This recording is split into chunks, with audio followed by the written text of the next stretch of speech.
exactly know what waterfall this is. Ooh, these are some rocks that I was not planning on stepping on. But what a waterfall. You guys are getting that. I'm trying. Where are you going, woman? I don't know what she's doing.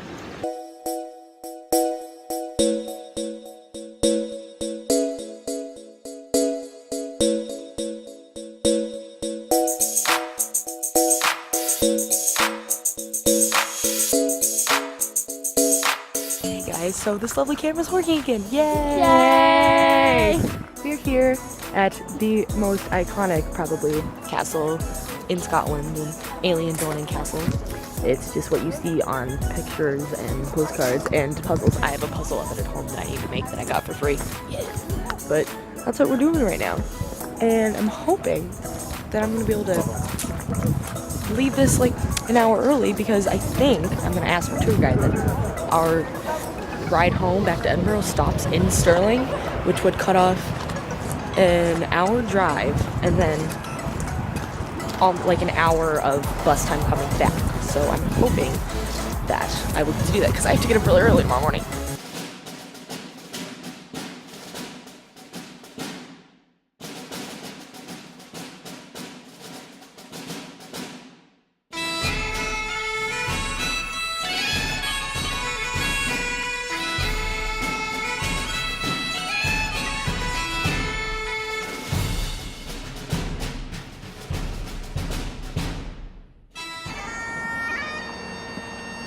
This is the most Scottish I think I felt this entire time, potentially.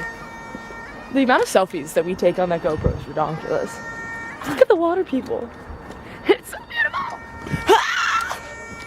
I apologize for that noise. Oh, and then there's these little lookout points. There's people kayaking. Oh my god, it's so cute.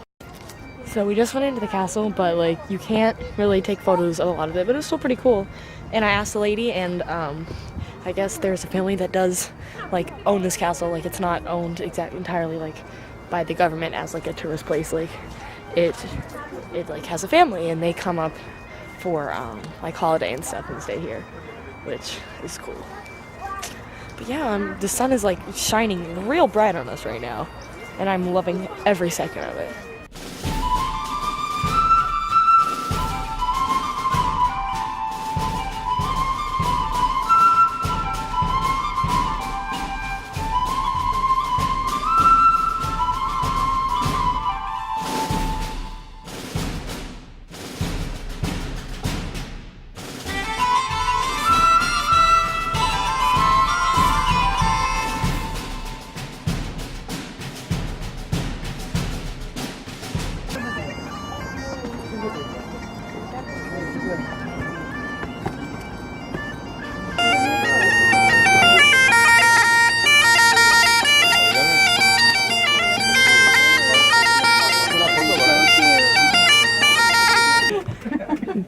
That's usually the way it works. People I root from Turkey, and they're the cutest people ever. He has a legit kilt. Did you get the long they one? have swords. They're No, both both the same, yeah. huh? This is adorable. I'm screaming.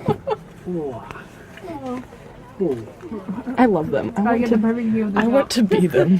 While made by this geological fault line, it's very deep, but also the site plunges down to the log very steeply. So there's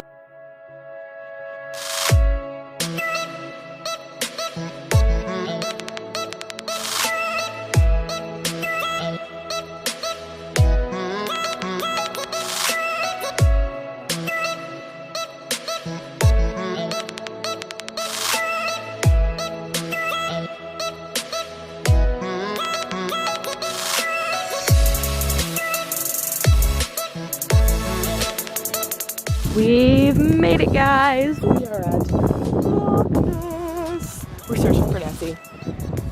Not really. It's also known as Fort Augustus. But it's so bizarre to me that you hear about places like this like, when you're young, about like Loch Ness and like the myths and the stories, and then but you never think you'll ever actually get to like. You never think that you'll get to be here. And here I am on Loch Ness. It's so weird. We are now at Glencoe, and I can tell you nothing about Glencoe. Because I'm the worst, as I've said many times, worst travel vlogger ever. Yeah, look at these hills. Look at these hills. Look at the fog. And then the sun. It's so many things going on at once, but I love it. So something you guys probably haven't been able to tell is that there are waterfalls literally everywhere here.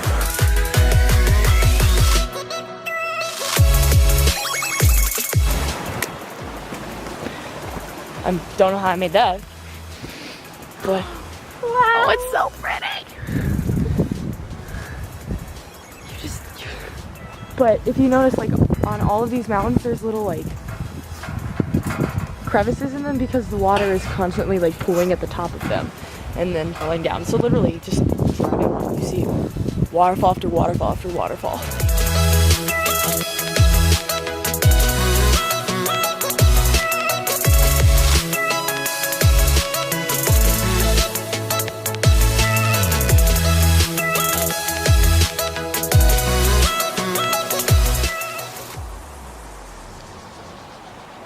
Did you almost fall? No, I mean, it's bad since I'm freaking out. She did. She did, guys. She did. Are you filming me? No. Frolic or something.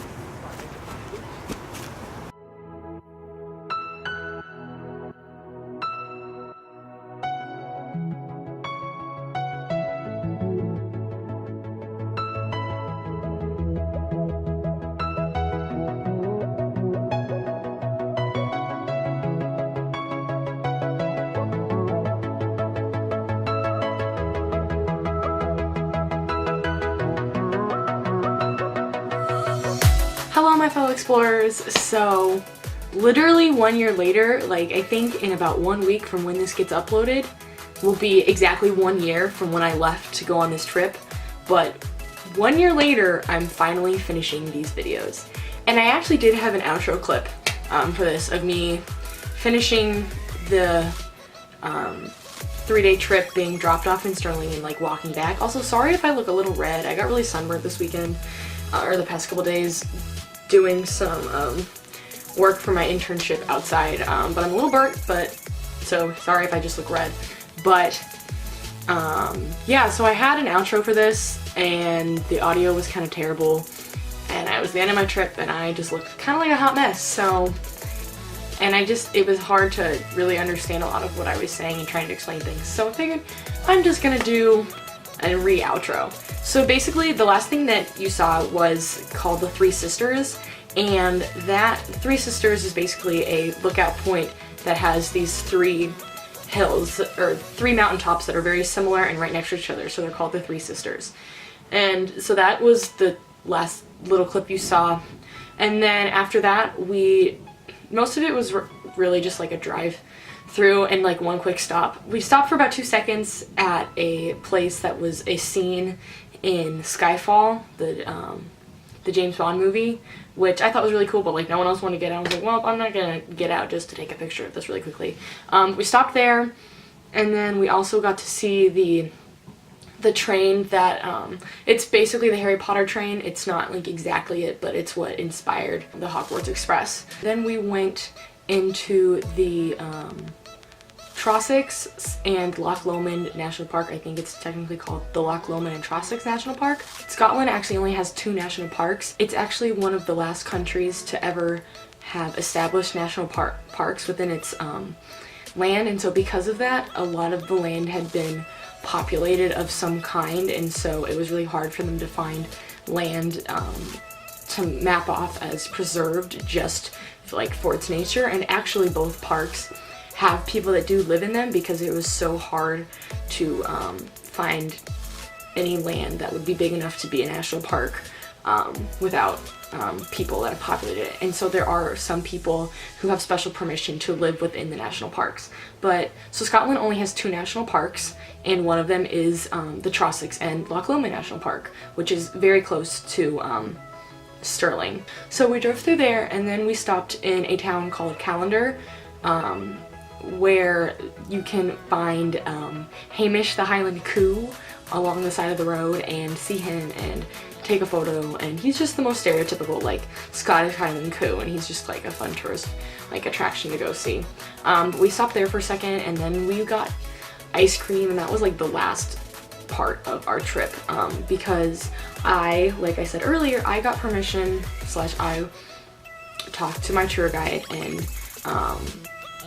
they dropped me off in Stirling because they were just going to drive through Stirling before going on to Edinburgh, but it would have saved me at least 2 hours, if not more, getting back to my school, because then, had I not got dropped off in Stirling, I would have continued on for another hour-ish to get back to Edinburgh, and then I would have had to take a train from Edinburgh back to Stirling, and so that would have taken another hour, and that would have cut been 2 hours plus of time that I would have taken just to get back.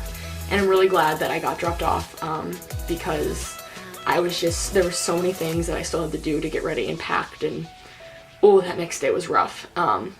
But basically the rest of my little vlog, as I was walking from a certain stop that they stopped me at to the straight walk that I had to take, it was like a 10-minute walk that I had from where they dropped me off to the base of the university, but during this little walk / vlog, I was basically talking about how interesting that I found it that even in the 1 month that I was there, Stirling kind of became this home for me. And as we were driving through Stirling on the bus, most of the people on our tour had not been able to go to Stirling yet. And it's a fairly popular place to go because it has one of the two biggest castles that a lot of people go to, besides Edinburgh Castle, which is the biggest, and then Stirling Castle is a big tourist attraction as well, along with the Wallace Monument. And as we were driving in, it just seemed so normal to me that I was seeing this castle on a hill, or the monument that's right over here that was within walking distance of my school. They become such like normal parts of like my atmosphere, and it was just bizarre to me to like, I was talking about this town as if like it was my home to these people who were visiting it for the first time, even though I'd only been there for a month and I was still basically a tourist as well. It was just this like very bizarre experience to me, how something in such a short little amount of time could become my home, especially because just being gone 3 days, I was like taking this walk from like the bus stop to the university. It was just like this huge relief knowing that I was almost, quote, home, and to my bed and to like the comfort, and it was just like this bizarre realization that this dorm room that had been so foreign to me at the beginning and so scary had just become this just very nice, wonderful place to like come home to and relax and just like be at home. And so it was just like a very bizarre / great way to end my trip, to just realize that somehow this little country and this specific part of the country had just become my home, and how much I truly like was able to appreciate it at that moment. But yeah, that was the end of my trip. I did not vlog the next day. I had to get up at like 4 in the morning, I think, to leave by 5, get to the Edinburgh airport at like 6. I forget what time I left, but it was basically, I was up for 24 hours straight. Not sure how that happened, but a lot of it's a fog. I think I got home around 8 p.m. Central Time, which would have been like, I don't know, but I forget how the timing worked, but I calculated it, and I was up for about a straight 24 hours, which was exhausting. But I went to bed super early, just conked out and said, peace out, homies. I had the most incredible trip of my life. There were a lot of mistakes that I made. There are a lot of things that I would have done differently, but I know I learned from those mistakes. And even though I never left Scotland to go travel to other countries, I wouldn't have changed that, because there was so much that I wanted to see and do when I was in Scotland. it would have been nice to maybe see other countries, but I also know my limits, and I know that I would have been very exhausted and stressed out a lot of the time. I think after looking back on this trip, I've definitely learned since then how to say no and when to say yes to things, and no, I know I won't be making the same stupid mistakes, especially with money and stuff like that, ever again. I want to make some separate videos or maybe some blog posts about these things, but I never imagined in my wildest dreams that I would make such good friends on this trip. I guess I kind of went into it not really knowing what to expect. I know a lot of people, they get kind of nervous with the idea of going abroad without knowing anyone on the trip, but for some reason, just for me, that was like never a worry that I had. I just hadn't really thought about it, and then I got there and I was like, crap, I need to make some friends now. And somehow I just got really lucky and got a really great group of friends, and hopefully some lifelong friends. And I'm just very grateful for everything on the trip. I love Scotland. I want to go back someday. I know that's not anywhere in my near future, but definitely want to go back. It's definitely like a huge part of me. If anyone who knows me and is watching this, they will know that plaid has officially, like, since then, not even when I was there, but like after I came back, plaid has like become like my style, like, symbol. But this was just the most incredible, scary, wonderful experience of my life. And to anyone wondering if I should study abroad, definitely do it. You will not regret it. I guarantee it. Just make sure that you're willing to go out of your comfort zone and to meet some strangers and talk to people, especially if you're in a foreign country that doesn't speak the same language. Yeah, that's about all the words of wisdom I've got. I can't believe 1 year later I'm finally finishing this. It's been kind of nice actually taking it so slow, because it's been nice to like relive everything again, because there's a lot of stuff that I had forgotten, and it's just nice to like be able to reminisce and look back at this stuff again. I still, over this past year, I've gone back and watched a lot of these videos again, just because I just miss the trip and I miss the people, and it's been fun to watch them again. But yes, thank you guys so much for coming along with this journey. I really hope to get back to video editing. I've been very busy this past couple weeks, at the beginning of the summer, with starting my internship, and that's pretty much just been all I've been doing, internship and sleep. So I'm hoping to be able to dedicate more time, especially on the weekends, to videos and to other personal projects. But yes, thank you guys for coming along with me on this journey, and thank you for watching. Please make sure to subscribe. If you've ever been to Scotland or live in Scotland, let me know in the comments below what your favorite part was, or if you could go, where you want to go in Scotland. I don't know. Just let me write something in the comments, and I read them all. But thank you guys so much for watching. Please make sure to subscribe. And as always, I will see you guys next time. Happy exploring.